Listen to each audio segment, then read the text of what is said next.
I think that firstly, most countries in the global south and indeed around the world would prefer to separate these issues. So they're very happy to come to the Belt and Road Forum and see whether there are any benefits that they can derive from engaging with China. But at the same time, they may not necessarily buy everything that China would like to benefit from these kinds of events. They may not necessarily join any world order that is led by China, but it doesn't mean that they are going to not at least investigate to see if there's anything to be gained from engaging in this forum.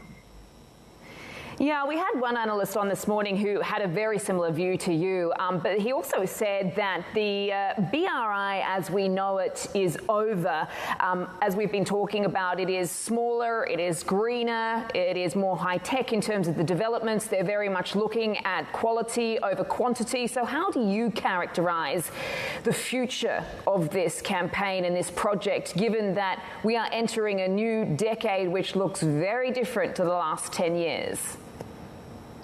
I would concur with your previous speaker. I think that the Belt and Road that we've come to know is not really there anymore.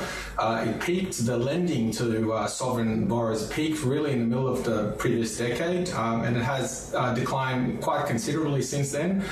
Since 2019, really, lending has decreased considerably. We're talking about a much smaller amount than we used to see before. There's still substantial investment being made, but a lot of those investments have not paid off as well. And as you indicated as well, one of the major problems now facing the Belt and Road Initiative and many of the countries that China would like to engage is the debt problem. And unlike, if you're going to be lending people money or countries money, they're going to welcome that. But if you're going to approach them demanding to be repaid in full, their reaction is going to be considerably less warm.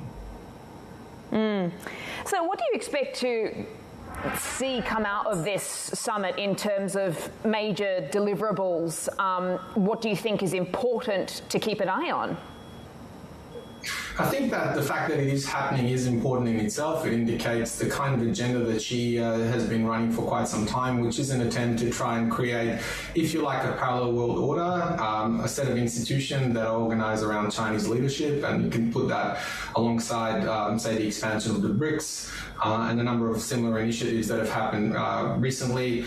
It indicates also that there are many countries in the world that are prepared to do things that the West and certainly the United States would like them not to do. But it doesn't necessarily suggest that China's pulling power or that its capacity to organize an alternative world order is already in place. I think all it indicates is there's the willingness elsewhere to pay attention to what China wants.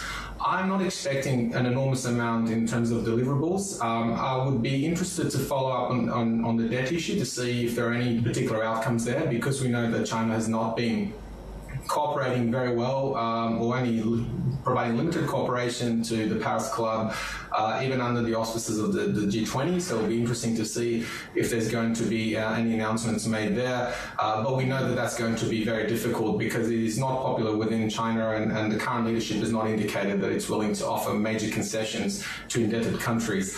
I would also expect to see some announcements in relation to investments, but I don't think we're going to see the kind of eye-watering sums of money that we used to see when the BRI first began a few years ago.